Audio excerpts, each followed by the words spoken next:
Welcome back to Crazy Gamer Games.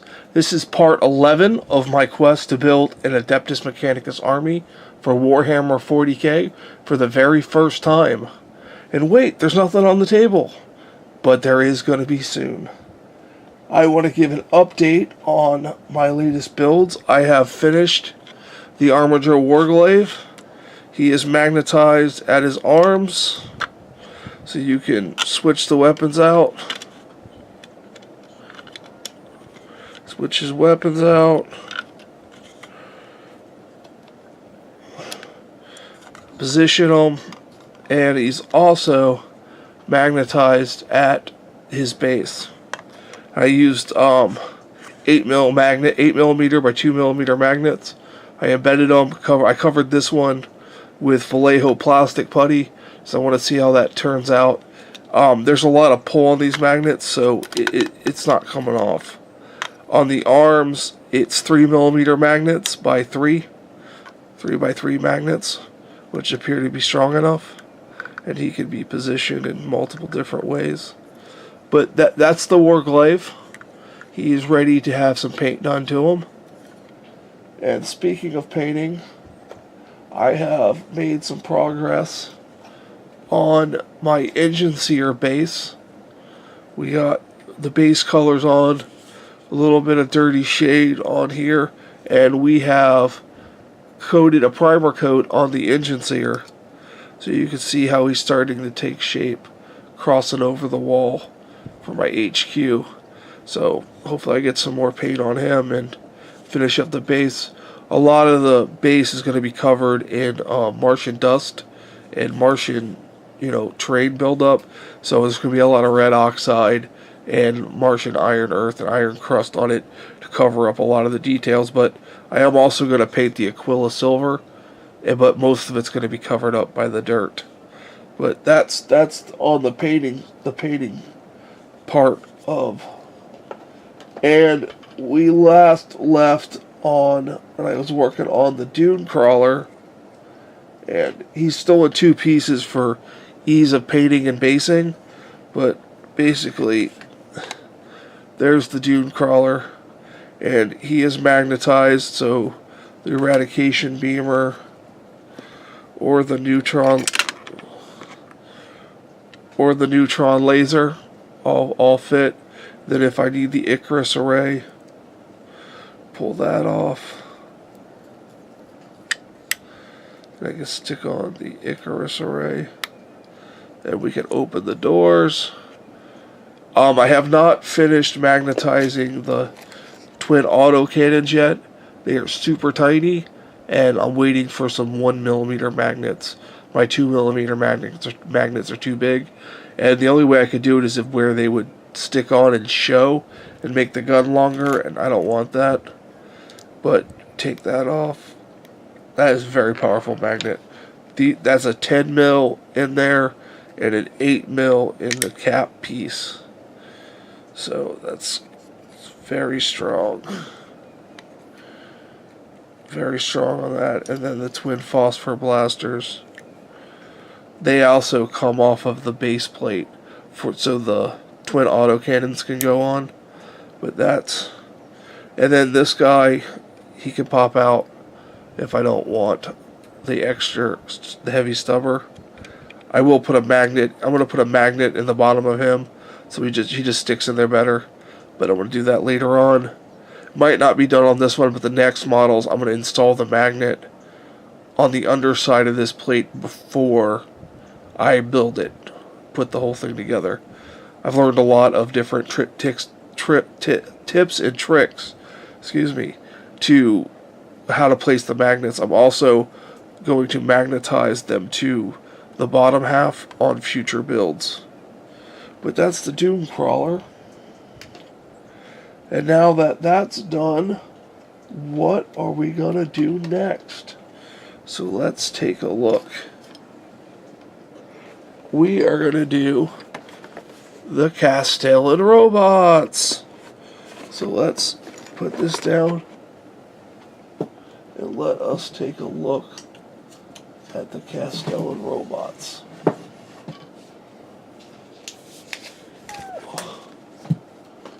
Okay, let's look at the Castellan robots. Let's see here. Here we go. Some magnets there. Okay. We have the Castellan robots. They have a movement of 8. They have a weapon skill of 4, a ballistic skill of 4, strength 6, toughness 7, 6 wounds, 3 attacks, a leadership of 10, and a save of 3+. But that can be modified. We'll see that later. This unit contains 2 Castellan robots. It can include up to 2 additional Castellan robots, or up to 4 additional Castellan robots. So you have 6 in a squad. I don't know if I'd have that many. I'd break it up a little bit, I think. Each Castellan robot is armed with Castellan Fist and an Incinerine Combustor. It may replace its Incinerine Combustor with a Heavy Phosphor Blaster, and it may replace its Castellan Fist with 2 Heavy Phosphor Blasters. So you can either make them punchy or shooty. I prefer the shooty because with the Heavy Phosphor Blasters, you would do 3 of them. They have range 6, heavy 3, strength 6, negative 2 AP, 1 damage.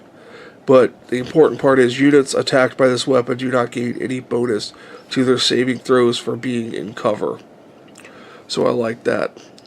And then the Flamer, the Incinerine Combustor, 12-inch range, heavy D6, 5 strength, negative 1 AP, 1 damage. This weapon automatically hits. So you're within 12. You just roll D6 shots. They all hit. You just roll the wound. The Castellan Fist are melee. They're +4 to the strength. So strength 10, negative 3 AP and 3 damage. That's pretty good. But you got to get them there first. And having only 6 wounds, they may not survive the trip there. So they have the Canticles of the Omnissiah. Went over that before. They have a repulsor grid. All models in this unit have a 5+ invulnerable save against shooting attacks. In addition, each time you roll a 6 after rerolls but before modifiers for a repulsor grid's invulnerability saving throw, that unit made the attack suffers a mortal wound. So if you take your 5-up invuln, you roll a 6, they get a mortal wound back. Now they have battle protocols. When this unit is set up, the Aegis protocol, see below, is in effect. You can attempt to change this unit's battle protocol at the start of each of your movement phases if there is a friendly Forge World Cybernetica datasmith within 6 inches. To do so, roll a d6. On a 2+, the attempt is successful and you can select one of the 3 battle protocols to take effect from the start of the next battle round. Otherwise, the attempt fails and the unit's current protocol remains in effect. So the 3 protocols are Aegis Protocol, Conqueror Protocol, and Protector Protocol. Aegis Protocol, while it's in effect, you add 1 to any armor and invulnerable saving throws made for this unit. So you get a 4+ invuln or 2+ saving throw. The Conqueror Protocol is for when you want to fight. You cannot shoot anymore, but you can fight twice in the fight phase instead of only once. Now the Protector Protocol, which I think is superior, you cannot move or charge, but you double the number of shots you make with each of its ranged weapons.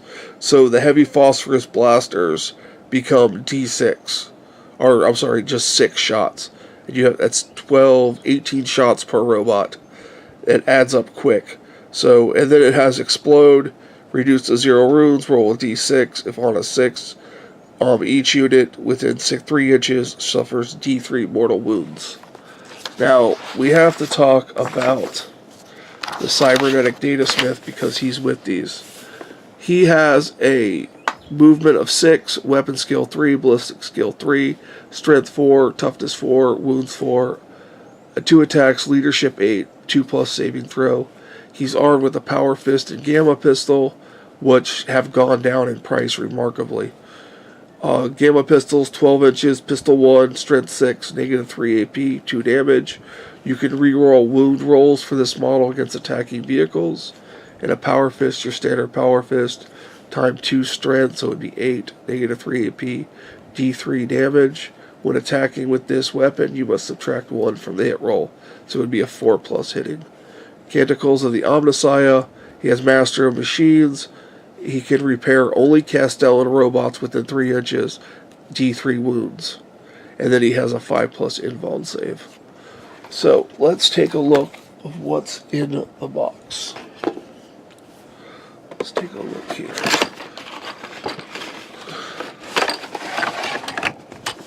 So we'll take a look at the back of the box. We're using a corn red base with Mephiston red and Evil Sun Scarlet highlights. I think I might like that's also what's on the Dune Crawler. I think I'm going to stick with that. Okay, Castellan robots. Just take a look through these instructions. The Data Smith is going to be first. Yep, he's a pretty simple model. These are all 3 units are spread up between 2 sprues. There's the data. And then basic, looks like you build everything times 2. So the bottom, the top, the weapons. I will magnetize these so I can switch between fist and shooties. So that will happen. I don't know if I'll ever use the fist, but we got another transfer sheet. That's going to be good because I got a lot of units. 2 bases. Let's see what the base is. Looks like 60 millimeter bases. And then here we got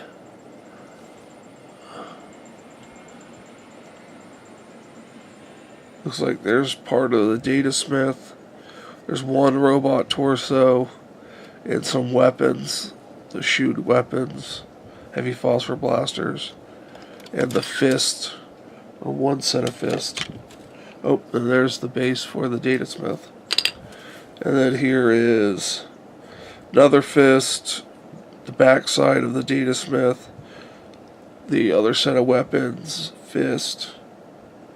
So that's that's the head right there. I've seen pictures without the helmet on, and they look pretty cool. Let me see if I can find what's under the mask.